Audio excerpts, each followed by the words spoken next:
biasa, saya Mbak Gimbal Bangkapan. Kali ini saya akan telusuri jejak sejarah, salah satunya mengunjungi makam atau pesarian Raden Bagus Bancolono, di mana Raden Bagus Bancolono bersemayam di desa Semen.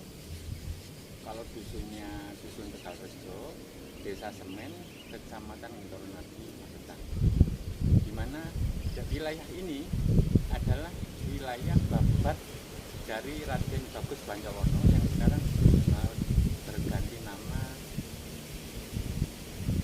Kiai Haji Abdurrahman, tepatnya penembakan Kiai Haji Abdurrahman.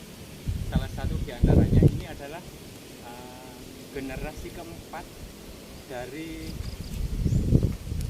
Raden Bagus Bancolono. Ini adalah rumah generasi keempat dari Raden Bagus Bancolono. Saat ini saya bersama Brut Ireng yang akan melakukan atau mengunjungi